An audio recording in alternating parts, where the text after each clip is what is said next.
बिस्मिल्लाहिर्रहमानिर्रहीम। Dear students, अस्सलाम वालेकुम। आज जो है हम एक बड़ी अमेजिंग और इंटरेस्टिंग जो है वो चीज़ पढ़ने जा रहे हैं। इससे पहले मैट्रिसेस के हवाले से हमने इसकी मल्टीप्लिकेशन के लिहाज से कुछ प्रॉपर्टीज़ जो है वो डिस्कस कर चुके हैं। Associative law of multiplication of matrices, इसको हमने डिस्कस किया है। फिर distributive law of multiplication over addition और distributive law of multiplication over subtraction, इन चीज़ों का हमने डिस्कस किया है। तो ये प्रॉपर्टी जिनका मैंने नाम लिया, ये रियल नंबर के लिहाज से भी ट्रू हैं और मैट्रिक्स की जो मल्टीप्लिकेशन है उसके लिहाज से भी ये ट्रू है। ये एडिशन के लिहाज से भी होती हैं और मल्टीप्लिकेशन के लिहाज से भी होती हैं। तो अब हम एक तीसरी प्रॉपर्टी जो है वो आज पढ़ेंगे, commutative law of matrix multiplication. अब इसको डिस्कस करने से पहले थोड़ा सा आपका प्रीवियस नॉलेज जो है उसको हम रिफ़्रेश कर लें। यही प्रॉपर्टी जो है वो रियल नंबर के लिहाज से हम छोटी क्लासों में आप पढ़ चुके हैं।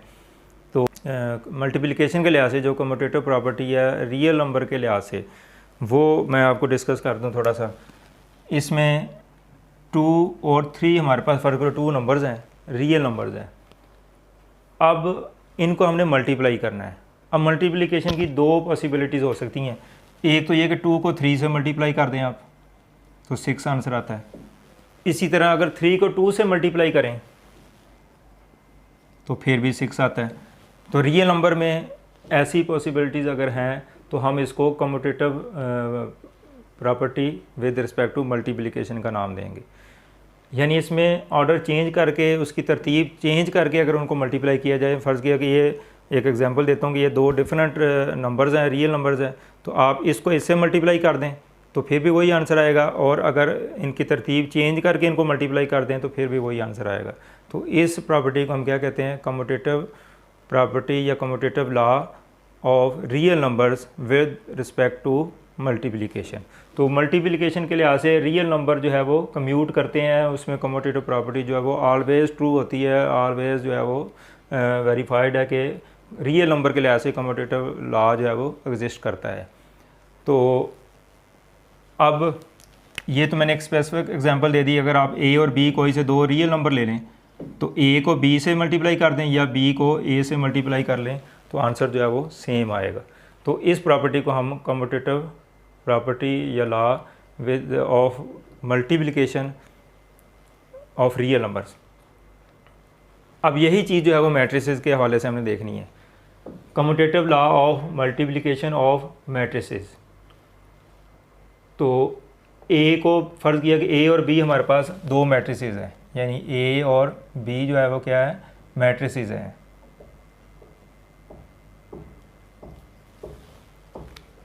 तो ए को बी से मल्टीप्लाई कर दें या बी को ए से मल्टीप्लाई कर दें, तो अगर ये आंसर दोनों इक्वल आते हैं तो इसको हम क्या कहते हैं, ये commutative law of multiplication of matrices कहलाएगा। यानी ए को बी से मल्टीप्लाई करने से और बी को ए से मल्टीप्लाई करने से।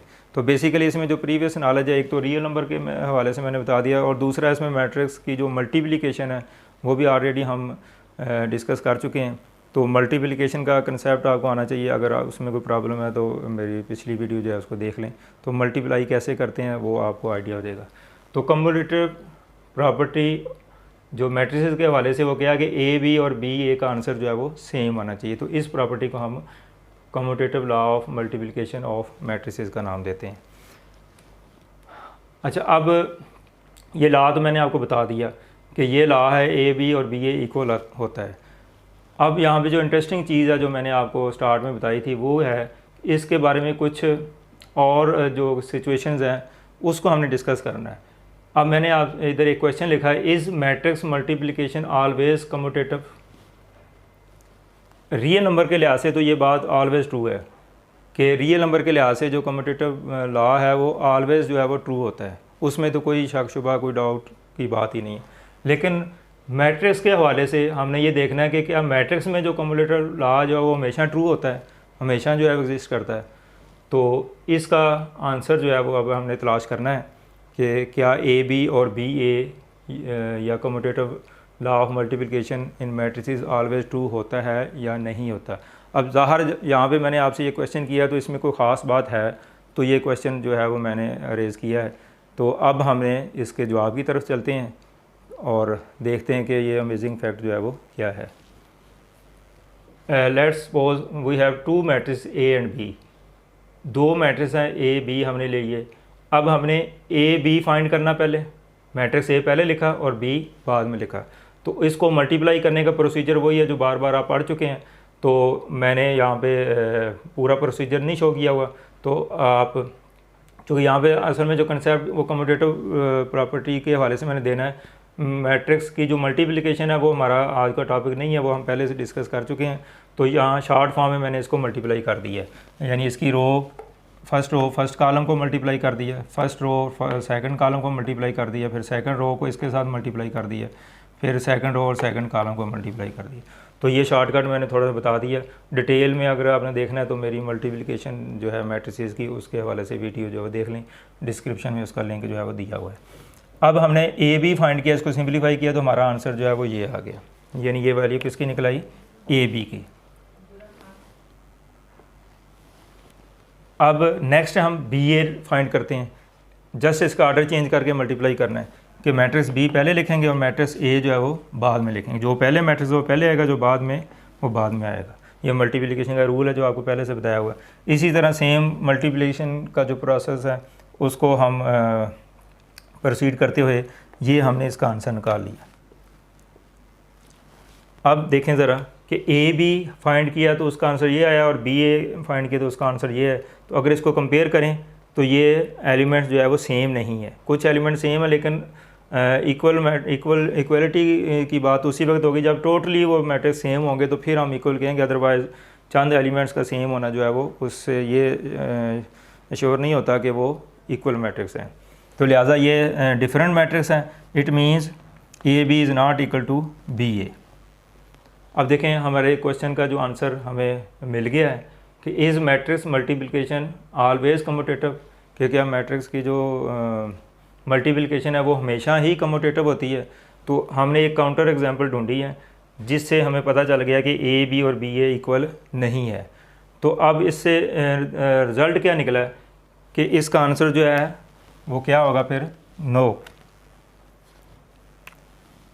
यानी इस क्वेश्चन का आंसर जो है वो नो होगा कि हमेशा कम्यूटेटिव नहीं होती। तो एक्सरसाइज में हमने एक क्वेश्चन किया है, तो उसमें अगर आप देखेंगे तो वहाँ पे कम्यूटेटिव ए बी और बी ए वो इक्वल आती है। तो इसका मतलब ये कि ए बी और बी ए ये कम्यूटेटिव प्रॉपर्टी इन जनरल जो है वो ट्रू होती है। ए बी और बी ए आम तौर पर मैट्रिसेस में इक्वल नहीं होता, जैसे मैंने अभी आपको एग्जांपल दी है, तो इक्वल इसमें नहीं आया। इसका मतलब कि इस बेस पे हम कह सकते हैं अगर हमने एक एग्जांपल ऐसी ढूंढ ली है तो इसका क्या मतलब है कि अब हम ये नहीं कह सकते कि कम्यूटेटिव हमेशा ही क्या कहते हैं मैट्रिक्स की जो कम्यूटेटिव प्रॉपर्टी हमेशा ही ट्रू होती है। तो एक एग्जांपल से आइडिया होगा, जब एक पे हम इस तरह बेशुमार एग्जांपल और ढूंढी जा सकती है जिसमें ए बी और बी इक्वल नहीं होगा। तो इसका मतलब ये है कि इन जनरल जो है वो ए बी और बी ए इक्वल नहीं होता। ठीक है, ये हमारा पहले इस क्वेश्चन का आंसर है कि ए बी और बी ए इन जनरल जो है वो इक्वल नहीं होता। जी स्टूडेंट्स, अभी हमने कम्यूटेटिव लॉ ऑफ मल्टीप्लिकेशन इसके लिहाज से मैंने अभी आपको एक एग्जांपल करवाई है, जिसके बाद हमने जो रिज़ल्ट फाइंड किया वो ये है कि is matrix multiplication always commutative. तो इसका अभी हमने एग्जांपल से ये रिज़ल्ट लिया कि ये हमेशा जो है वो कम्यूटेटिव नहीं होती। In general A B is not equal to B A. तो हम ये कहेंगे कि आम तौर पर ए बी और बी ए इक्वल नहीं होता, यानी कम्यूटेटिव लॉ जो है वो आम तौर पर मैट्रिसेस में होल्ड नहीं करता। लेकिन अब हम एक और क्वेश्चन की तरफ चलते हैं। दूसरा क्वेश्चन है when is matrix multiplication commutative, कि कौन सी ऐसी सिचुएशन है जिसमें मैट्रिक्स जो कम्यूटेटिव प्रॉपर्टी है मल्टीप्लिकेशन लिहाज से वो कम्यूट करती है या एग्जिस्ट करती है। तो अब हम उस क्वेश्चन की तरफ चलते हैं कि अगर ये कम्यूट करती है मल्टीप्लिकेशन तो फिर किस सिचुएशन में करती है। डियर स्टूडेंट्स, अब हम इस क्वेश्चन के आंसर की तरफ चलते हैं कि किस सूरत हाल में किस कंडीशन के तहत जो है वो मल्टीप्लिकेशन जो है वो कम्यूटेटिव होती है मैट्रिसेस के वाले से। तो कंडीशन 1 जो है matrix multiplication is commutative when matrix is multiplied by itself, कि अगर दोनों मैट्रिक्स यानी एक मैट्रिक्स को उसी मैट्रिक्स के साथ मल्टीप्लाई कर दें तो वो तरतीब बदल के भी आप मल्टीप्लाई करेंगे तो फिर भी आंसर जो है वो सेम आएगा, वो कम्यूटेटिव लॉ जो है उसमें ट्रू होगा। तो अगर किसी मैट्रिक्स को उसी मैट्रिक्स से मल्टीप्लाई कर दें या दोनों मैट्रिक्स सेम हो, यानी ए और बी दोनों मैट्रिक्स अगर सेम है तो ए को बी से मल्टीप्लाई कर लें या बी को ए से मल्टीप्लाई कर लें, आंसर जो है वो सेम आएगा उनका। अब इसकी वेरिफिकेशन के लिए एक एग्जांपल मैंने ली है, ए मैट्रिक्स है और बी मैट्रिक्स है। अगर आप देखें तो दोनों मैट्रिक्स जो है वो इक्वल हैं, ये 0 1 2 3 0 1 2 3, सिर्फ इनके नाम डिफरेंट रखे हैं मैंने आपको समझाने के लिए। अगर सेम नेम भी हो ए और ए तो फिर भी हम इसको वेरीफाई कर सकते हैं, लेकिन नाम डिफरेंट इसलिए रखें ताकि आपको उनकी तरतीब बदल के मल्टीप्लिकेशन जो है वो क्लियर हो जाए कि वाकई हमने तरतीब बदल के इसको मल्टीप्लाई किया। तो ए को बी से मल्टीप्लाई किया, तो मल्टीप्लिकेशन की डिटेल में मैं नहीं जा रहा, वो हम ऑलरेडी डिस्कस कर चुके हैं। तो इसकी डिटेल के लिए मेरी वीडियो देख लें, उसमें डिस्क्रिप्शन में दी हुई है। तो इसको जस्ट आपने मल्टीप्लाई करना है तो हमारे पास ये आंसर आ जाएगा। इसी तरह अब हम बी ए मालूम करेंगे। अब फर्स्ट मैट्रिक्स जो है वो बी लिखना है और ए बाद में तो ए मैट्रिक्स लिख दिया। अब इसको मल्टीप्लाई इसी तरह कर लेना तो आंसर हमारा ये आ गया। अब देखें कि इक्वेशन 1 और 2 अगर देखें तो एक जैसा सेम आंसर आया है, तो इसका मतलब ये कि ए बी का आंसर और बी ए का आंसर जो है वो सेम है, तो it means A B is equal to B A.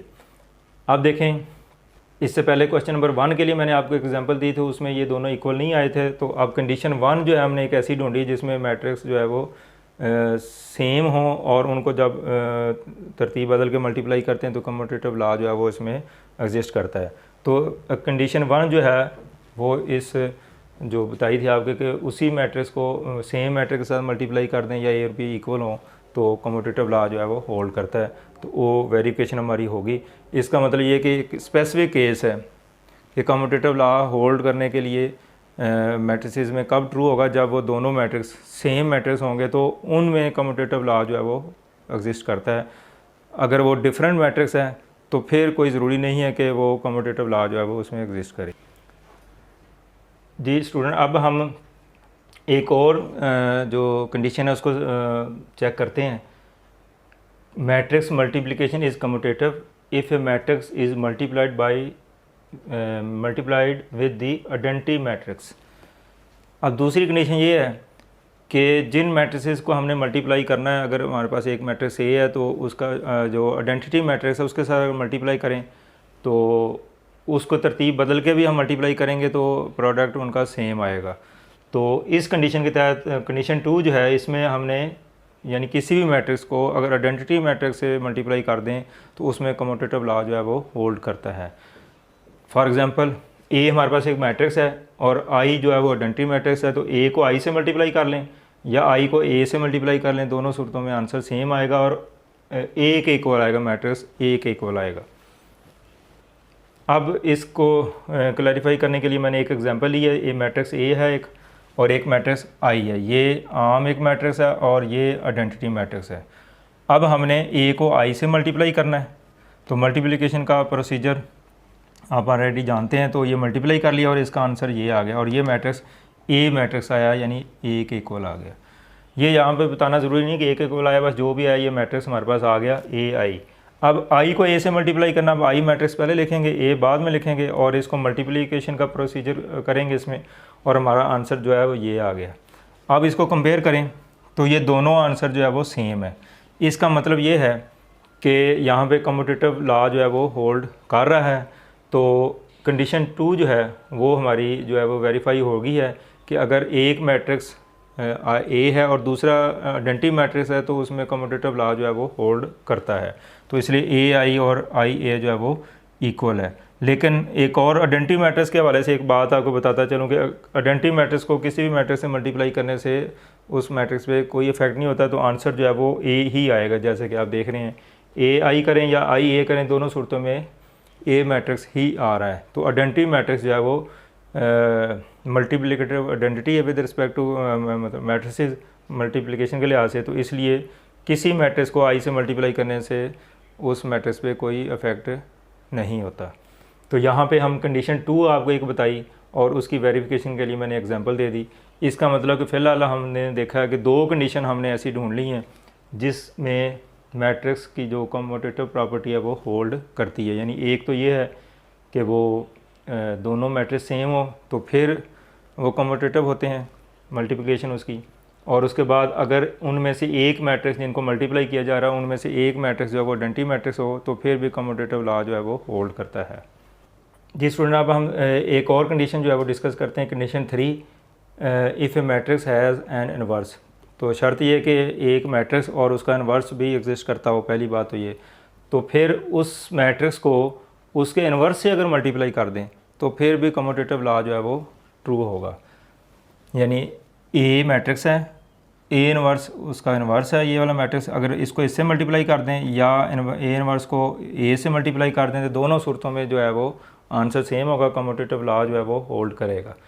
अब हम एक एग्जांपल से इसको वेरीफाई करते हैं। ये हमारे पास एक मैट्रिक्स ए है और ये उसका इन्वर्स है। तो अगर आप चेक करना चाहें तो आप इसको खुद भी फाइंड करके देख लें कि इसका इन्वर्स जो है वो ये निकलता है। तो अब ए को ए इन्वर्स से मल्टीप्लाई करना हमने, तो ये मैट्रिक्स ए हो गया, ये उसका इन्वर्स हो गया।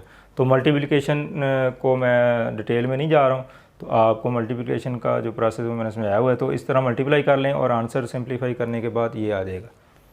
इसी तरह ए इन्वर्स को ए से अगर मल्टीप्लाई कर दिया, आप मैट्रिक्स ए इन्वर्स पहले लिख दिया और ए बाद में लिख दिया, तो अब इनको मल्टीप्लाई करने से भी आंसर हमारे पास ये है। इनको कंपेयर करने तो दोनों आंसर सेम है और दोनों आइडेंटिटी मैट्रिक्स है। तो अब यहाँ से हमारा रिज़ल्ट वेरीफाई हो गया कि कम्यूटेटिव लॉ यहाँ पे होल्ड कर रहा है, यानी ए को ए इन्वर्स से मल्टीप्लाई कर दें या ए इन्वर्स को ए से मल्टीप्लाई कर दें तो ये बात जो है वो कन्फर्म होगी कि ये इक्वल है। इसका मतलब ये है कि कंडीशन 3 जो है इसमें बेसिकली क्या है कि किसी मैट्रिक्स को उसके इन्वर्स से अगर मल्टीप्लाई करते हैं या उसके इन्वर्स को किसी मैट्रिक्स से मल्टीप्लाई करते हैं तो वो दोनों सूरतों में आंसर सेम होगा, कम्यूटेटिव लॉ जो है वो ट्रू होगा। तो ये 3 कंडीशन जो है वो हमने डिस्कस कर ली हैं अभी। जी स्टूडेंट्स, अभी हम मैट्रिक्स की जो मल्टीप्लिकेशन के हवाले से कम्यूटेटिव लॉ जो है उसको चेक कर रहे हैं कि किन कंडीशन के तहत जो है वो कम्यूटेटिव लॉ जो है वो होल्ड करता है। तो अभी तक हम 3 कंडीशन जो है वो चेक कर चुके हैं जिसके तहत जो है वो कम्यूटेटिव लॉ जो है वो मैट्रिसेस के लिए ट्रू है। अब नेक्स्ट हम चलते हैं कंडीशन 4 की तरफ। Matrix multiplication is commutative if both matrices A and B are diagonal matrices. अब चौथी कंडीशन ये है कि अगर दोनों मैट्रिसेस जिनको हम मल्टीप्लाई करना चाहते हैं वो डायगोनल मैट्रिक्स हों तो फिर कम्यूटेटिव लॉ जो है वो उसमें होल्ड करेगा। अब इसकी एग्जांपल के लिए हमने ए मैट्रिक्स और बी लिया, ये दोनों डायगोनल मैट्रिक्स हैं। तो डायगोनल मैट्रिक्स क्या होते हैं, ये इस चैप्टर के स्टार्ट में मैंने एक वीडियो आपको टाइप्स ऑफ मैट्रिसेस के नाम से जो है वो अपलोड की हुई है। तो डायगोनल मैट्रिक्स की डिटेल आप उसमें देख लें। तो बहरहाल मैं थोड़ा सा आपको गाइड कर देता हूँ, डिस्क्रिप्शन में उसका लिंक दिया होगा। तो डायगोनल मैट्रिक्स, ये डायगोनल एलिमेंट है, ये सारे ज़ीरो नहीं होने चाहिए, और जो नॉन डायगोनल एलिमेंट है वो लाजमी तौर पर सारे ज़ीरो हों। तो ऐसे मैट्रिक्स को डायगोनल मैट्रिक्स कहते हैं। इसी तरह ये एक मैट्रिक्स है, ये डायगोनल है, इसके दोनों एलिमेंट जो है ज़ीरो नहीं है, एक ज़ीरो हो सकता है, यानी कम से कम एक एटलीस्ट वन एलिमेंट ज़रूर हो जो ज़ीरो ना हो डायगोनल एलिमेंट में से। तो इन दोनों में से एक ज़ीरो है और एक नहीं है, इसका मतलब कि वो कंडीशन पूरी हो रही है। जो नॉन डायगोनल एलिमेंट है वो लाजमी ज़ीरो होने चाहिए। तो ये दोनों जो मैट्रिसेस हैं ये एक दूसरे के ये डायगोनल मैट्रिसेस हैं दोनों, ये ए भी डायगोनल मैट्रिक्स है और बी भी डायगोनल मैट्रिक्स है। अब इन पे चेक करना है कि कम्यूटेटिव लॉ जो है वो होल्ड करता है या नहीं करता। तो ए को बी से मल्टीप्लाई कर दें, फर्स्ट मैट्रिक्स ए और फिर देन बी, इसको मल्टीप्लाई किया तो हमारे पास आंसर जो है वो ये आ जाएगा। इसी तरह बी ए जो मैट्रिक्स है, ये पहले मैट्रिक्स बी लिख दिया, फिर मैंने ए लिख दिया, इनको मल्टीप्लाई किया तो आंसर ये। अब इसको कंपेयर करें तो ये दोनों आंसर जो है वो सेम है, सेम मैट्रिसेस आंसर आया है। तो लिहाजा ए बी और बी जो है ए इक्वल हो गया, यानी ए बी और बी ए जो है वो इक्वल है, यानी कम्यूटेटिव लॉ जो है वो एग्जिस्ट करता है। तो अभी हम कंडीशन 4 जो है इसमें हमने देखा है कि अगर दोनों मैट्रिसेस एक दूसरे के नहीं, अलग अलग डायगोनल मैट्रिक्स अगर हैं तो वो दोनों को अगर मल्टीप्लाई करते हैं तो कम्यूटेटिव लॉ जो है उसमें होल्ड करता है। तो अभी हमने 4 कंडीशन, जो अब मैं इसको समराइज़ कर दूं अपने आज के जो लेक्चर है, हमने ये देखा कि कम्यूटेटिव लॉ क्या होता है। ए बी और बी ए इक्वल हो तो इसको हम कम्यूटेटिव लॉ जो है उसका नाम देते हैं। फिर हमने देखा कि इन जनरल ए बी और बी ए इक्वल नहीं होता। उसके बाद स्पेसिफिक कंडीशन के तहत ये इक्वल हो भी सकता है, तो उन कंडीशन को हमने यहाँ पे डिस्कस किया है। 4 कंडीशन हमने ढूंढी हैं कि जिसके तहत जो है वो कम्यूटेटिव लॉ जो है वो एग्जिस्ट करता है मैट्रिसेस में। एक तो ये कि जो दोनों मैट्रिक्स है वो सेम मैट्रिक्स हों तो फिर कम्यूटेटिव लॉ होल्ड करेगा। दूसरी कंडीशन ये है कि अगर दोनों में से एक मैट्रिक्स आइडेंटिटी मैट्रिक्स हो तो फिर भी कम्यूटेटिव लॉ जो है वो होल्ड करता है उसमें। तीसरी बात ये कि एक मैट्रिक्स और अगर उसको उसी के इन्वर्स से अगर मल्टीप्लाई करते हैं तो फिर भी कम्यूटेटिव लॉ जो है वो एग्जिस्ट करता है। और चौथी कंडीशन ये है कि अगर दोनों मैट्रिक्स जो है वो डायगोनल मैट्रिक्स हों तो फिर भी कम्यूटेटिव लॉ जो है वो एग्जिस्ट करता है। तो ये 4 पॉसिबिलिटीज़ मैंने आपको बताई हैं। ये स्पेसिफिक केसेस हैं, आम तौर पर कम्यूटेटिव लॉ मल्टीप्लिकेशन के लिहाज से ट्रू नहीं है, लेकिन कुछ कंडीशन के तहत जो होता है उनमें से मैंने 4 जो है वो डिस्कस की है। तो कंडीशन 5 अगर अब आपके लेवल तक तो इतना ये काफ़ी है कि ये 4 कंडीशन आपको इसका आइडिया होना चाहिए कि इन कंडीशन के तहत जो है वो कम्यूट करते हैं इसकी मल्टीप्लिकेशन, अदरवाइज़ नहीं करते। तो कंडीशन 5 जो है मैं आप पे छोड़ता हूँ।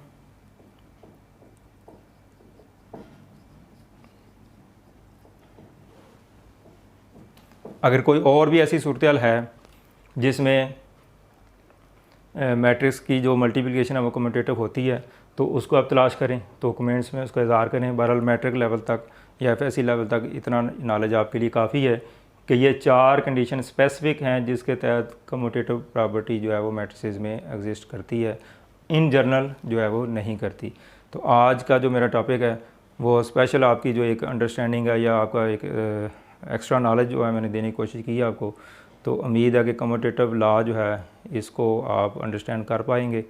अब प्रैक्टिस के लिए आप मज़ीद कुछ क्वेश्चन ख़ुद भी कर सकते हैं। तो इस वीडियो को अगर आपको अच्छी लगी है तो इसको लाइक भी करें, कमेंट भी करें और दूसरे स्टूडेंट्स के साथ इसको शेयर भी करें ताकि ज़्यादा से ज़्यादा लोग और स्टूडेंट्स जो है वो इससे मुस्तफ़ीद हो सकें। अल्लाह हाफ़िज़।